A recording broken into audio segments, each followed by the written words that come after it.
Hi friends, ಹೇಗಿದ್ದೀರಾ? ಎಲ್ಲ ಚೆನ್ನಾಗಿದ್ದೀರಾ ಅಂತ ಅಂದ್ಕೊಳ್ತೀನಿ. ವರ್ಣಿಕಾ ಅಡುಗೆ ಮನೆಗೆ ಸ್ವಾಗತ. ಇನ್ನೇನು ಕ್ರಿಸ್ಮಸ್ ರಜೆನೂ ಬರ್ತಾ ಇದೆ. ರಜೆಗೆ ಟೂರು ಟ್ರಿಪ್ಪು ಹೋಗೋರು ಈ ರೀತಿಯಾಗಿ ಮಂಡಕ್ಕಿನ ಮಾಡ್ಕೊಂಡು ಹೋಗಿ. ಸಖತ್ ರುಚಿಯಾಗಿರುತ್ತೆ. ಹಾಗೆಯೇ ಚಳಿಗೆ ತುಂಬಾ ಗರಿಗರಿಯಾಗಿ ಏನಾದರೂ ತಿನ್ನಬೇಕು ಅಂತ ಅನ್ನಿಸ್ದಾಗ ಟೂರು ಟ್ರಿಪ್ಪು ಹೋಗೋರು ಈ ರೀತಿಯಾಗಿ ಮಂಡಕ್ಕಿನ ಮಾಡ್ಕೊಳ್ಳಿ. ಸಖತ್ ಟೇಸ್ಟಿಯಾಗಿರುತ್ತೆ. ಇದನ್ನು ಮಾಡಲಿಕ್ಕೆ ಮೊದಲು ನಾನಿಲ್ಲಿ ಒಂದು ಅಗಲವಾಗಿರುವಂತಹ ಪಾತ್ರೆಗೆ 5ರಿಂದ 6 ಚಮಚ ಆಗುವಷ್ಟು ಎಣ್ಣೆನ ಹಾಕ್ಕೊಳ್ತಾ ಇದ್ದೀನಿ. ಎಣ್ಣೆ ಸ್ವಲ್ಪ ಬಿಸಿ ಆಗ್ತಿದ್ದಂಗೆ 1 ಚಮಚ ಆಗುವಷ್ಟು ಜೀರಿಗೆ ಮತ್ತು ಸಾಸಿವೆ ಎರಡನ್ನೂ ಒಟ್ಟಿಗೆ ಹಾಕ್ಕೊಳ್ತಾ ಇದ್ದೀನಿ. ಆದಷ್ಟು ಅಗಲವಾಗಿರುವಂತಹ ಪಾತ್ರೆಯಲ್ಲೇ ಮಾಡ್ಕೊಳ್ಳಿ, ಕಲಿಸ್ಲಿಕ್ಕೆ ಈಸಿ ಆಗುತ್ತೆ. ಜೀರಿಗೆ ಸಾಸಿವೆ ಸ್ವಲ್ಪ ಸಿಡಿದ ನಂತರ ಇದಕ್ಕೆ ಹಾಕ್ಕೊಳ್ಳಿಕ್ಕೆ ಅಂತ ನಾನಿಲ್ಲಿ ಸ್ವಲ್ಪ ಶೇಂಗಾ ಬೀಜ, ಹಾಗೆಯೇ 3ರಿಂದ 4 ಗೆಡ್ಡೆ ಆಗುವಷ್ಟು ಬೆಳ್ಳುಳ್ಳಿನ ಸಿಪ್ಪೆ ಸಮೇತನೇ ಈ ರೀತಿಯಾಗಿ ಜಜ್ಜಿ ಹಾಕ್ಕೊಳ್ತಾ ಇದ್ದೀನಿ. ಹಾಗೆಯೇ 2 ಗರಿ ಆಗುವಷ್ಟು ಕರಿಬೇವು ಸೊಪ್ಪನ್ನು ಹರಿದು ಹಾಕ್ಕೊಳ್ತಾ ಇದ್ದೀನಿ. ಇದ್ರ ಜೊತೆಗೆ 2 ಒಣಮೆಣಸಿನಕಾಯಿನ ಈ ರೀತಿಯಾಗಿ 1ರಲ್ಲಿ 2 ಅಥವಾ 3 ಭಾಗನ ಮಾಡಿ ಹಾಕ್ಕೊಳ್ತಾ ಇದ್ದೀನಿ. ಇದ್ರ ಜೊತೆಗೆ ಸ್ವಲ್ಪ ಒಣ ಕೊಬ್ಬರಿನ ಈ ರೀತಿಯಾಗಿ ತೆಳ್ಳದಾಗಿ ಉದ್ದವಾಗಿ ಕಟ್ ಮಾಡಿ ಹಾಕ್ಕೊಳ್ತಾ ಇದ್ದೀನಿ. ಒಣ ಕೊಬ್ಬರಿನ ಹಾಕ್ಕೊಳ್ಳಿ, ಗರಿಗರಿಯಾಗಿ ತುಂಬಾ ಚೆನ್ನಾಗಿರುತ್ತೆ ತಿನ್ನಲಿಕ್ಕೆ. ಇವಾಗ ಉರಿನ ಪೂರ್ತಿಯಾಗಿ ಲೋ ಫ್ಲೇಮ್ನಲ್ಲೇ ಇಟ್ಟು ಎಲ್ಲವನ್ನು ಚೆನ್ನಾಗಿ ಕೆಂಪಾಗಬೇಕು ನೋಡಿ, ಅಲ್ಲಿವರೆಗೂ ಲೋ ಫ್ಲೇಮ್ನಲ್ಲೇ ಇಟ್ಟು ಇದೇ ರೀತಿಯಾಗಿ ಕೈ ಆಡ್ತಾನೆ ಬೇಯಿಸ್ಕೊಂಡು ತಗೊಳ್ಳಿ.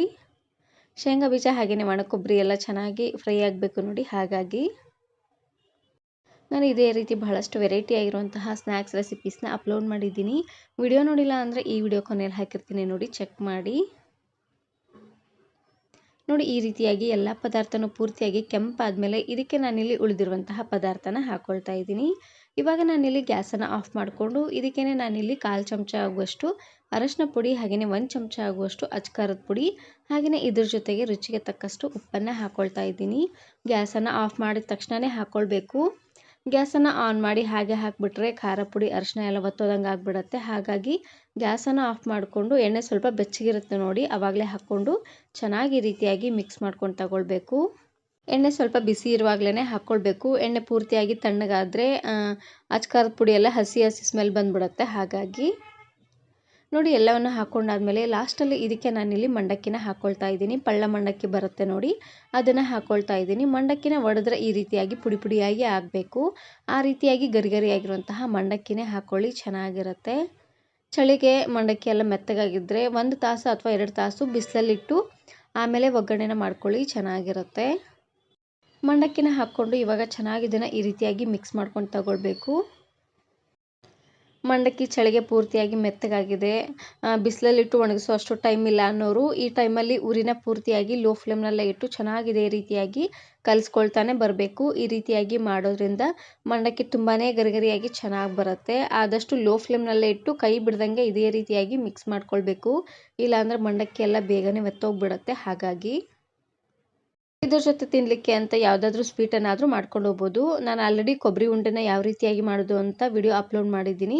ತುಂಬಾ ಸಿಂಪಲ್ಲಾಗಿ ಕ್ವಿಕ್ಕಾಗಿ ನೀವು ಕೊಬ್ಬರಿ ಉಂಡೆನ ಮಾಡ್ಕೊಳ್ಬೋದು, ಚೆನ್ನಾಗಿರುತ್ತೆ. 10ರಿಂದ 15 ನಿಮಿಷ ಇದ್ದರೆ ಸಾಕು, ಬೇಗನೆ ಕೊಬ್ಬರಿ ಉಂಡೆನ ಮಾಡ್ಕೊಂಡ್ಬಿಡ್ಬೋದು. ತುಂಬಾ ಈಸಿಯಾಗಿ ತಿಳಿಸ್ಕೊಟ್ಟಿದ್ದೀನಿ ನೋಡಿ. ಈ ರೀತಿಯಾಗಿ ಚೆನ್ನಾಗಿ ಇದನ್ನು ಮಿಕ್ಸ್ ಮಾಡಿಕೊಂಡ್ರೆ ಆಯಿತು. ತುಂಬಾ ರುಚಿಯಾಗಿರುವಂತಹ ಬೆಳ್ಳುಳ್ಳಿ ಮಂಡಕ್ಕಿ ಅಥವಾ ಖಾರ ಮಂಡಕ್ಕಿ ರೆಡಿಯಾಗೋಗ್ಬಿಡತ್ತೆ. ಇದನ್ನು ನೀವು ಟೂರು ಟ್ರಿಪ್ಪು ಹೋಗಬೇಕಾದ್ರೆ ಮಾಡ್ಕೊಂಡು ಹೋಗ್ಬೋದು, ಇಲ್ಲಾಂದರೆ ನಿಮಗೆ ತಿನ್ನಲಿಕ್ಕೆ ಸಹ ಮಾಡ್ಕೊಳ್ಬೋದು, ಚೆನ್ನಾಗಿರುತ್ತೆ. ಸಾಯಂಕಾಲ ಟೀ ಜೊತೆಗೆ ಏನಾದರೂ ತಿನ್ನಬೇಕು ಅಂತ ಅನ್ನಿಸ್ದಾಗ ಈ ರೀತಿಯಾಗಿ ಮಂಡಕ್ಕಿನ ಮಾಡ್ಕೊಳ್ಳಿ. ಒಂದು 5 ನಿಮಿಷದಲ್ಲಿ ರೆಡಿಯಾಗಿ ಹೋಗ್ಬಿಡತ್ತೆ ಅಂತಲೇ ಹೇಳ್ಬೋದು. ಈ ವಿಡಿಯೋ ಇಷ್ಟ ಆದರೆ ಈಗಲೇ ಒಂದು ಲೈಕ್ ಬಟನನ್ನು ಕ್ಲಿಕ್ ಮಾಡಿ, ಫ್ರೆಂಡ್ಸ್ ಆ್ಯಂಡ್ ಫ್ಯಾಮಿಲಿ ಜೊತೆಗೆ ಶೇರ್ ಮಾಡಿ. ಹಾಗೆಯೇ ಮತ್ತಷ್ಟು ಹೊಸ ರೆಸಿಪಿಗಾಗಿ ವರ್ಣಿಕಾ ಅಡುಗೆ ಮನೆ ಯೂಟ್ಯೂಬ್ ಚಾನಲನ್ನು ಸಬ್ಸ್ಕ್ರೈಬ್ ಮಾಡ್ಕೊಳ್ಳಿ. Thank you.